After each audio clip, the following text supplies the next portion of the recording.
Y ya debería estar listo entonces Nico Facuse para conectarse a esta hora y empezar a analizar las cosas que pasan en el Congreso, porque pucha que pasan cosas. Hola Nico, ¿cómo estás? Bien, ¿y ustedes? ¿Cómo están? Muy Buenos bien, días. aquí Estamos bien, yo estábamos. estoy molesto con este gobierno, parece que se me notó con las redes sociales, lo que pasa es que en verdad Está es una cosa bien, pues que... Daniel, no es Te para estaba menos. escuchando, Es que Daniel, y comparto tu indignación porque las imágenes de la semana pasada son brutales, brutales, brutales, brutales, con Guacolda y también con este operativo militar para sacar unas plantas de marihuana, que hemos visto otros operativos con 10 funcionarios para sacar 3.000, 4.000 plantas, no se entiende este operativo. No, o sea, no. Yo creo que a la gente le queda lo suficientemente claro que esto es una operación militar y nada tiene que ver con un decomiso de drogas. Es una estigmatización, exacto, una operación política bueno, esa incluso, ¿no? sección no tiene nada que ver con un decomiso de droga. Sí. Es una operación militar, absolutamente. Además, ya, Claro. pero eso tiene que tener responsables, Nico. Si eso es lo que a uno a mí lo que más Sí, me por molesta. Y supuesto. falleció una Mira, tú haces un persona, acto, murió. tienes que pagar por ese acto si lo haces mal y ser autoridad. Eso es lo que molesta. ¿Qué va a hacer la PDI frente a las casas que destruyó? Frente a los animales que mató. ¿Qué van a hacer? O sea, va a haber un ¿Y sabes qué es fiscal... sabes qué es lo complejo, Daniel? Disculpa que te interrumpa, que la PDI hizo todo un proceso de modernización. Ustedes saben, hubo una serie de casos bien complejos a principios de los 90, y hizo todo un proceso de modernización interno, de renovación, de reestructuración, y fue sanando heridas internas e institucionales, y frente al el desprestigio de la otra policía que tenemos, que son carabineros, nos quedaba la PDI como una policía que era, digamos, más confiable, que había sido democratizada en los últimos 20, 30 años, y después de este hecho es bien jodido porque no nos quedan fuerzas policiales que uno se debilita las fuerzas policiales democráticas, y esa cuestión es muy, muy jodida. Miren, yo estoy revisando un libro, se lo recomiendo, lo tengo Ya, aquí, súper. que se llama La policía en democracia, de Sebastián Roché. Mira, Pueden leerlo. Mira, aquí está, Mira, está La bueno. policía en qué democracia. bueno. Este libro es bien interesante porque el autor hace una revisión y dice cuáles son los estándares que debiera cumplir una policía en un contexto y en un sistema democrático, y en un sistema democrático profundo como al que debiéramos aspirar.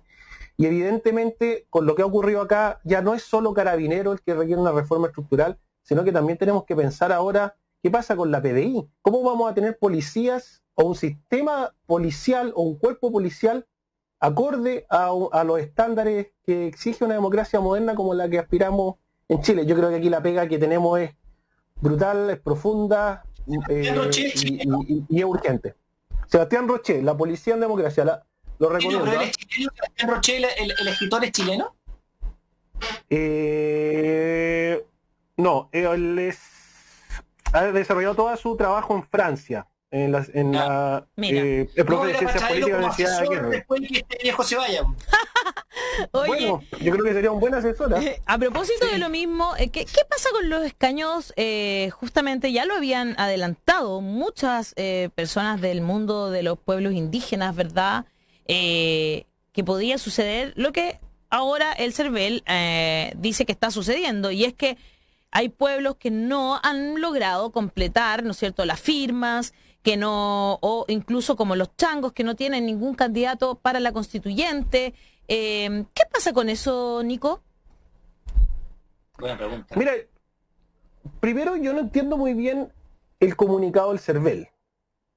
Yo creo que ahí Interesante. hay que hacerse Una una pregunta, Claro. digamos. ¿Por qué el CERVEL emite un comunicado diciendo, oye, ojo que acá no hay Salud, candidato? ¿Chantería? O sea, no entiendo el sentido, porque ¿qué pasa si en un distrito determinado, sabemos que hay distritos donde abundan los candidatos, pero ya, y si en un distrito, por ejemplo, hubiese pocos candidatos inscritos, y el CERVEL que emitiera un comunicado y dijera, oye, ojo que faltan candidatos acá? Si lo que le corresponde al CERVEL es certificar que a las 23:59 de hoy, ¿cuántos son los candidatos que se inscribieron? Y ya está. No, entonces, Sí, me cae, no sé cuál es la intención, cuál es el sentido de pasa ese es que comunicado. en los casos de los cupos de los pueblos originarios, los cupos reservados, si no se logran llenar, ¿no habría elección de esos cupos? No, o sea, está Y eso es bien, si ahí tenemos, ya, ahí pasamos al problema. Yo ahora vi algunos tweets en redes, por ejemplo, algo dijo por ahí Salvador Millaleo que efectivamente los changos van a inscribir sus candidatos ahora A las en la 11. mañana, así que ya no lo... Sí, Si es que ya no lo hicieron, digamos. si es que ya no lo hicieron. Yo creo que se van a lograr las inscripciones. Ahora, ¿qué pasa si no ocurre? Hay una zona gris de duda, porque la Constitución establece estos cupos, esto quedó establecido en la disposición transitoria 43ª en la Constitución, en la reforma que se hizo ahora hace poquito. En la reforma y esa de la reforma de la reforma. En la reforma de la reforma de la reforma, claro. Y ahí dice que se van a incluir estos 17 escaños reservados para pueblos indígenas y que estos escaños solo pueden ser utilizados para aquellos pueblos reconocidos en la ley que establece el reconocimiento para pueblo indígena. Pero después, la misma norma señala que debe ser el CERVEL el que va a determinar desde a qué distritos electorales se va a descontar los escaños que se van a utilizar como caño reservado, que ya sabemos hay varios distritos a los cuales se le ha El 8 le bajaron uno. Escaño. Por ejemplo, o al distrito 10 se le bajó uno, Claro. etcétera. Hay varios distritos a los que se le bajó uno. Entonces, yo digo que hay una zona gris porque, si bien en la Constitución señala que estos cupos son solo para pueblos indígenas, a la vez dice que el CERVEL tiene que descontar estos cupos, los cupos indígenas que se utilicen. Entonces ahora le cabe la duda, ¿qué pasa si un cupo indígena no se utiliza? ¿Puede echar pie atrás la redistribución? Yo creo que no.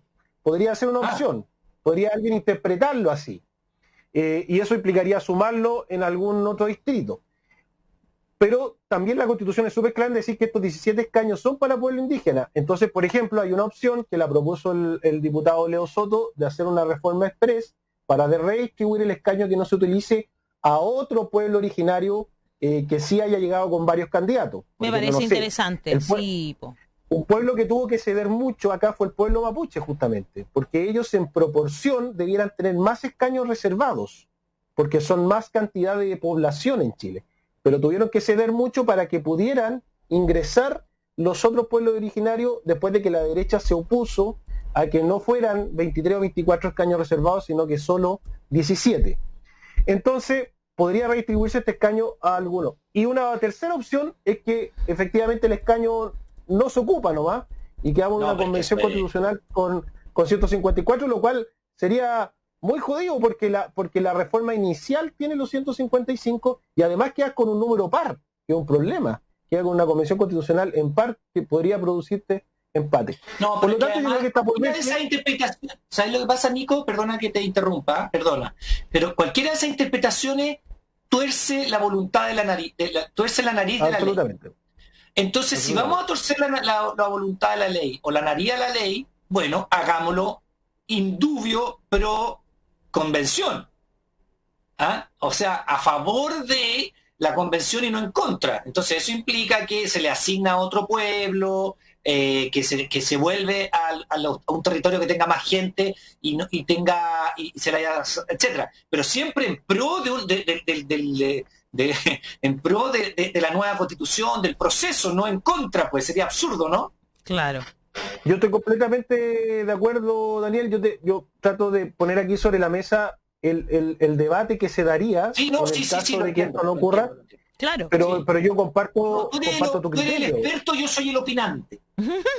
Claro. Pero yo comparto tu criterio. O sea, cualquier interpretación no debiera ser no solo pro convención, sino que debiera ser pro pueblo originario. Porque lo que no podría ocurrir es que este escaño no fuera utilizado, o sea, que ya se le redujo de los 24 que se querían originalmente, ya se redujo a 17. No se logró el escaño para pueblos afrodescendientes y más encima ahora que se quiera reducir 1, 2 o 3 escaños por determinadas circunstancias, evidentemente un problema. Pero yo creo que a pesar de las circunstancias y todo lo que ocurrió, yo creo que se va a lograr de aquí a las 23:59 las firmas necesarias y todos los pueblos originarios van a poder inscribir sus candidato. Si eso no ocurre, bueno, mañana vamos a ver se abrirá este debate, claro, que lo estamos adelantando acá. Hoy un debate súper importante, me parece, por supuesto. Yo también anunciaba que te iba a preguntar por lo que pasa con Raúl Alarcón, más conocido como Flor Motuda, ¿verdad? Diputado, quien también ayer nosotros publicamos una entrevista a a quien lo acusa, ¿verdad?, de violencia sexual. Heavy, o sea, la verdad es que el testimonio es muy fuerte. Y hasta esto ella declaró el viernes en la PDI y además lleva meses en tratamiento con Cernamed. Y a él, bueno, ya anunció, ¿no es cierto?, la comisión de ética que lo van a pasar, ¿no es cierto?, que van a estar investigándolo. ¿Qué puede llegar a pasar con el diputado Alarcón? Aquí está exclusivo la víctima que denunció a Florcita Motuda por violencia sexual y violación. ¿Qué podría llegar a pasar con él? Bueno, yo creo hay dos escenarios, digamos, en su situación. Por un lado está el escenario de sanción interna administrativa, digamos, de la Cámara de Diputados y Diputadas, y por otro lado está la sanción jurídica, la sanción que podría ser penal y que eso podría afectar su trabajo parlamentario. Dentro de la sanción administrativa que es la Cámara, efectivamente hay una comisión de ética en la Cámara de Diputados y Diputadas que se compone por 9 parlamentarios, donde son 3 mujeres. Hago el dato por la temática, por el tema que, claro, porque la comisión, incluso la bancada Julieta Kirkwood, que es la bancada feminista, digamos, también ya mandaron una carta que quieren llegar hasta las últimas consecuencias con esta investigación. Sí, yo creo que eso es un tema pendiente. La Cámara ha avanzado bastante en temas de género. Creo que un tema en que se pudiera avanzar es que la comisión de ética pudiera ser lo más, son 9, no puede ser absolutamente paritaria, pero pudiera ser lo más paritaria posible. Posible. Bueno, esta comisión tuvo modificaciones en su reglamento y sanciones hace un par de años atrás. Y básicamente se establecen 3 tipos de sanciones acá. El llamado al orden, la amonestación y la censura. Pero son sanciones que en realidad radican en consecuencia en la dieta de los parlamentarios. Son sanciones que van desde el 2% de la dieta hasta el 15% de la dieta mensual. Si viene una comisión que puede establecer algunas cosas concretas, la verdad es que su accionar es más bien administrativo, interno. Quizá una sanción fuerte podría haber sido la pérdida de la presidencia de la Comisión de Cultura, pero él ya renunció a eso. Entonces, está la dieta y está la amonestación propia de la Cámara, pero no hay sanciones más gravosas que esas, porque son cuestiones ¿no pueden quitarle el fuero? Administrativas internas. Yo me pregunto eso, porque si esto se judicializa... Solo lo puede hacer un tribunal eso. Perfecto. Si esto se judicializa... Por eso yo hacía claro. ¿Qué podría pasar? Yo hacía la distinción inicial, Ale. Yo hacía la distinción inicial porque la Cámara opera más con sanción administrativa, digamos, con cuestiones como internas, sin perjuicio de que este tipo de cosas también se consideren. Pero las sanciones más fuertes tienen que ver con lo que apliquen los tribunales de justicia. Y por eso el procedimiento más gravoso para él puede ser el penal, porque efectivamente se puede levantar el fuero para que sea juzgado, y un juicio ahí puede terminar en una condena muy fuerte. O sea, ahí es donde se puede establecer sanciones más duras. ¿Qué pasaría si aparecen casos anteriores, que ya están prescritos, por ejemplo, pero aparecieran casos con anterioridad? ¿Eso sirve en el juicio? Desde el punto de vista penal están prescritos, no pasa nada. Desde el punto de vista administrativo podría ser considerado por la Cámara como un antecedente. Ya, en el juicio que lleva la víctima, digamos, quien es la acusadora, no le sirve de nada, digamos, que aparezca alguien, otros casos anteriores. O sea, si está prescrito... Claro, si está prescrito no establece sanciones, pero sí le podría servir al Ministerio Público o al abogado o abogada querellante como antecedente para establecer una hipótesis del caso más contundente. Es decir, esta persona tiene una conducta determinada. Está bien, están estos casos que son prescritos, pero hay una conducta reiterada, esta persona actúa así y eso refuerza la acusación que nosotros estamos formulando en contra de él. Perfecto. Claro. O sea, sí en la podría... conducta reiterada la que tú puedes citar. Sí. Pero más allá de eso no, o sea, como para sumarle años, porque eso en el fondo yo creo que la pregunta de fondo, no le puedes sumar años, no. Pero sí, como antecedente, tú puedes convencer a un juez diciéndole, yo veo acá que está prescrito, pero hay antecedentes también me sirven. Perfecto. Ahora, ¿qué hay comprobado con Florcita Motúa? ¿Qué hay está la declaración de la mujer y no hay otras pruebas? Ah, sí, él subió fotos de personas desnudas a sus redes sociales. Eso está comprobado porque lo que él hizo fue una especie como de porno venganza, por decirlo de alguna manera, porque entiendo que esto salió en Twitter, ¿verdad? La primera vez fue una amiga de la víctima quien lo contó, y ese mismo día o por ahí, digamos, cuando él se entera, sube esta fotografía a su estado de WhatsApp. Fotografías que eran más de 40 y que cualquiera que lo tenía él en su WhatsApp podría haber visto, digamos, ¿no? Y fue vista por algunos diputados, entiendo, y diputadas, y por tanto después la borró, pero por eso esa es la razón por la cual lo llevan a la Comisión de Ética, digamos, en primera instancia, porque esto habría sido subido sin el consentimiento de la otra parte, digamos, porque no eran fotografías solo de él, que ya eran bastante subidas de tono, sino además de la otra persona, digamos. ¿Qué le pasa a este personaje con eso? ¿Qué le pasó? ¿Le subieron los humos a la cabeza? Podemos hacer un análisis así, supongo, pero ¿qué onda? ¿Qué onda? Es violencia, por eso yo lo llamé violencia sexual. A mí me parece que esto es claramente lo que nosotros llamamos violencia sexual. Ella no solo acusa violación estando inconsciente, y que además ella ya tenía una depresión, entonces esa depresión se le fue profundizando, ¿no? Él habló de una relación de pololeo muy dificultosa. Sí, pololearon, efectivamente.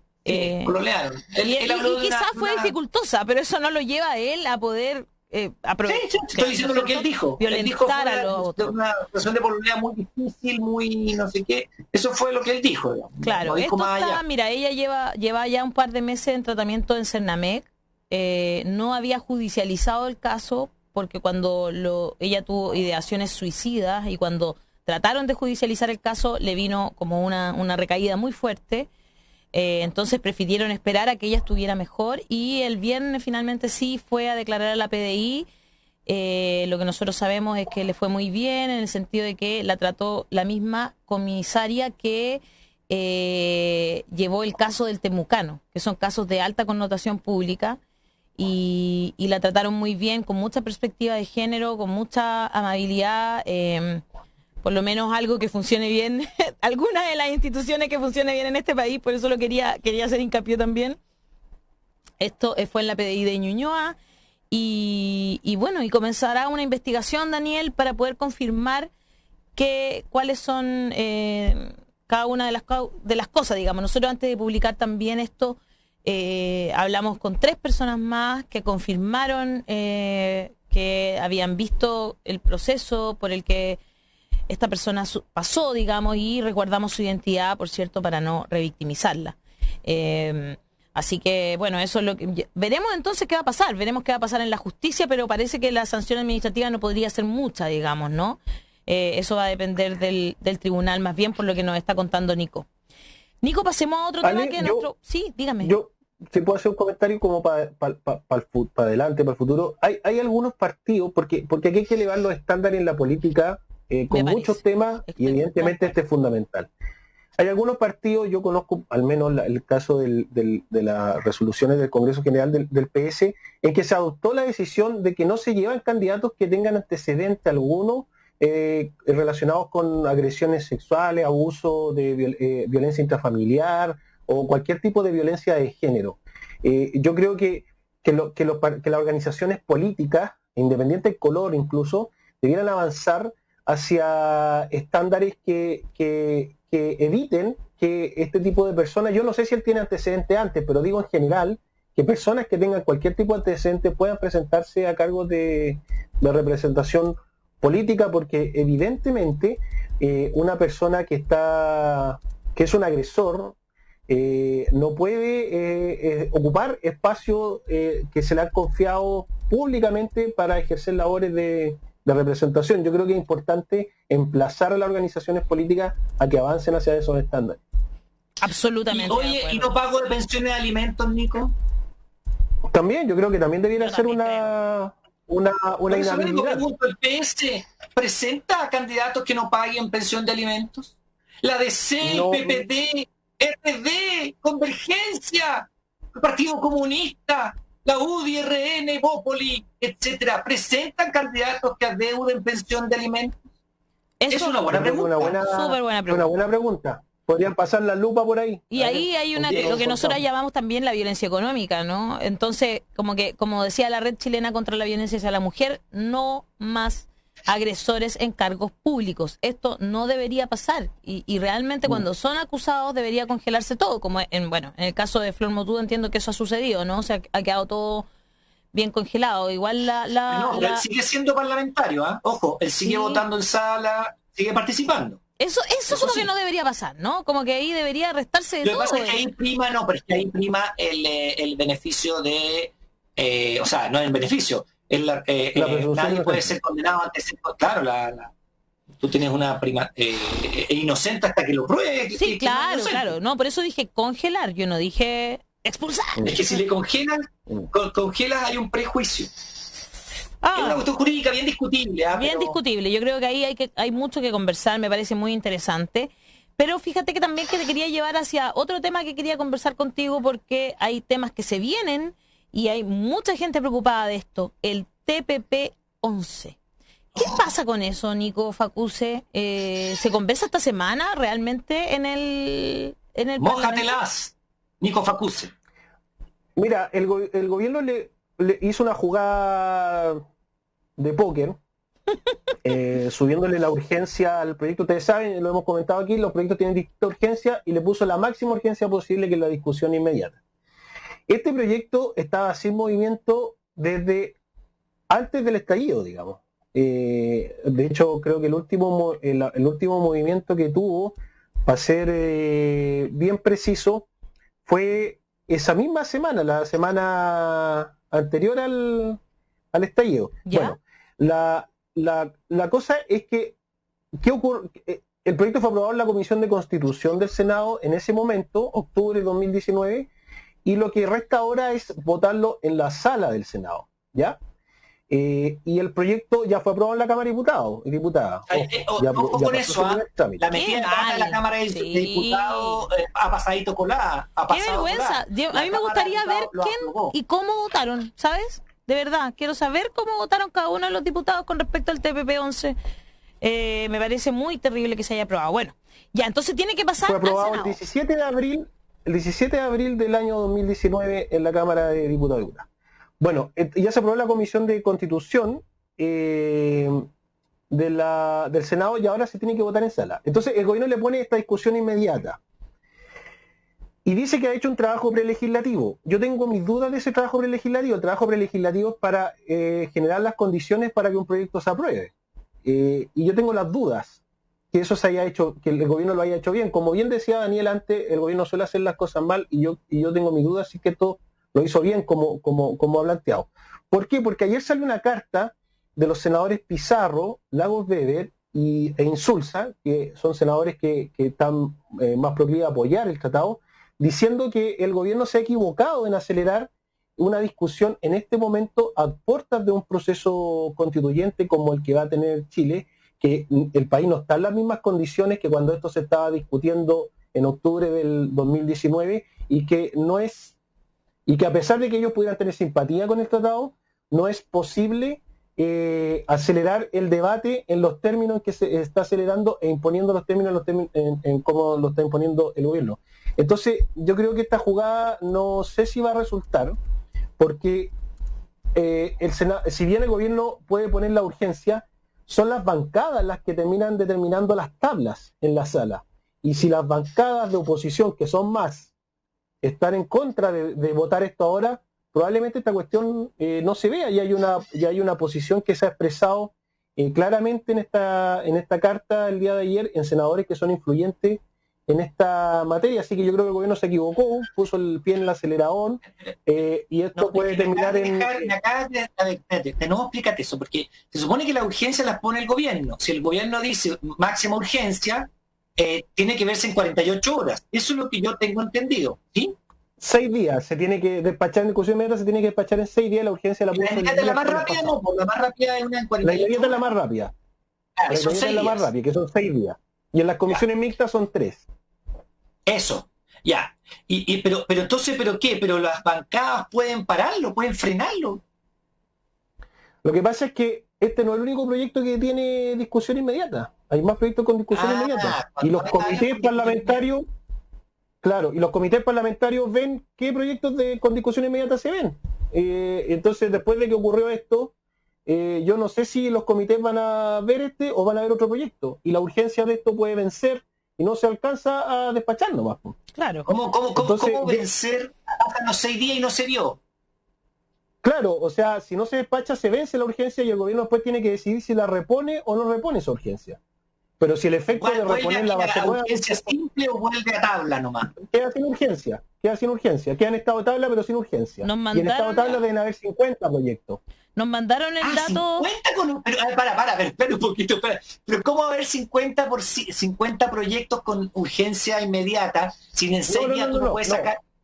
No, Daniel, hay 50 proyectos en estado de tabla. Algunos sin urgencia, otros con urgencia simple, otros con suma urgencia y otros con discusión inmediata, los menos. Mira, nos mandaron quienes votaron a favor. Son 77 a favor, fueron 77 a favor, 68 en contra, 2 abstenciones y 3 pareos, dice. Los 77 a favor, UDI, Pepe Out, Independiente, RN, UDI, RN, DC, Miguel Ángel Calisto. Voy a leer los que son... No, pero Calisto, espérate, para. Tenemos que hacer aquí un paralelo. Calisto es un diputado que no es DC. Calisto lleva el nombre de DC, el apellido pero de lo DC, lleva, pues. Pero Calisto ha votado toda su historia con la derecha. Bueno. Calisto vota por la derecha. Calisto se escapa de la sala cuando tiene que votar por cosas, no aparece. Calisto es de derecha absoluta. No, si yo, claro, la región yo concuerdo contigo, pero hay que leerlo, pues sí, esa es la gracia, estamos aquí echando al agua, por decirlo de alguna manera. Entonces voy a leer los que no son ni UDI, ni RN, ni Evópolis, porque todos esos votaron a favor. RN, UDI, RN, RN, RN, RN, UDI, UDI, RN, UDI, RN, UDI, RN, UDI, UDI, UDI, Evópolis, Andrés Molina, RN, RN, RN, UDI, DC, Daniel Verdesi, Matías Walker, esos votaron a favor. Evópolis, UDI, RN, Evópolis, RN, RN, PRSD, Partido Radical, ese, ¿no? Carlos Abel Jarpa, también votó a favor. Otro PRSD, Fernando Mesa. José Pérez. Esos eran los que eran radicales y lo echaron algunos de ellos. Exactamente. Y esos son los que votaron a favor de la oposición. El resto de la oposición votó toda en contra. Lo tengo acá y son 68 en contra que votaron. La mayoría son RN, ojo que esto necesita, y solamente esos... Necesita mayoría simple. Ojo. Chuta. Esto necesita mayoría simple. No, porque es un tratado internacional, ratificación de un tratado internacional. No tiene un quórum mayor. Por eso con solo 77 votos se pudo aprobar. Qué lástima. Yo creo que ahí... Pero no le podemos echar la culpa a la oposición, excepto ese señor Calisto y el Partido Radical. Y esas personas que echaron del Partido Radical. O sea, tenemos que tener súper claro eso, digamos, ¿no? Y Pepe Out, como siempre. Pero Ale, gracias Pepe Out. Yo quiero hacer un hincapié.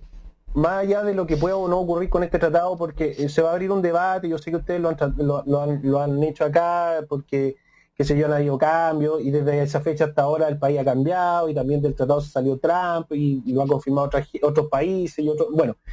Pero lo que yo quiero decir es que a mí me parece que el gobierno ha cometido una torpeza monumental con acelerar un debate a puertas del proceso constituyente. Porque lo que intentaron hacer con el tratado, más allá si el tratado es bueno o malo para el país, lo que trataron es de arrinconar a la oposición, de tratar de dividir a la oposición días antes de la inscripción de las listas. Si esto tiene un contexto, esta discusión inmediata en un tema que podía dividir a la oposición se hace unos días antes de que se inscribieran las listas, que es hoy la lista constituyente, alcalde, sabiendo todas las dificultades que tiene la oposición para lograr marcos de unidad. Entonces se utiliza políticamente, además, este tema. Y yo creo que le va a salir el tiro por la culata al gobierno, pero me parece que es bien jodido que se utilicen estos instrumentos internacionales. O sea, este tema no le habían puesto urgencia en 14 meses. ¿Por qué se le pone urgencia justo 4 días antes de la inscripción de lista de la elección más importante que va a tener este país en los últimos años? Eso yo creo que es un punto que no se puede dejar pasar. Totalmente de acuerdo contigo, Nico Facuse. Nuestro público está en contra del PPP-11, igual que nuestro panelista ya estable, Hassan Akram, quien nos ha explicado por qué no es conveniente firmar el TPP-11, y creo que yo le encuentro toda la razón, la verdad. Y hay muchas mentiras alrededor, ¿no es cierto? Ayer, estuve un rato viendo a Andrés Alamán, un rato, porque tengo que confesar que no aguanté mucho rato, tratando de defender esto, pero imposible. O sea, de verdad que es realmente imposible defenderlo, no sé por dónde pueden creer que Bueno, pero Alamán es experto en eso, pues. Bueno, lo único bueno de eso es que como Alamán lo defendió, lo más seguro es que no se apruebe. Ya. Nico Facuse, como siempre, excelente este observatorio legislativo del Instituto Igualdad. Muchas gracias a FES Chile por estas conversaciones que tenemos los días lunes y analizamos, ¿no es cierto?, lo que se viene. Tenemos nuestro corazoncito puesto con esos senadores que van a frenar. Esperamos entonces la discusión de este proyecto en esta semana. Un abrazo, Nico, muchas gracias. Un gusto, muchas gracias, y fue un honor además telonear al invitado que viene después. Sí, pues ya se viene Daniel Jaude, alcalde de Recoleta, quien va a conversar con nosotros. Nico Facuse, el telonero. El telonero. Sobre todo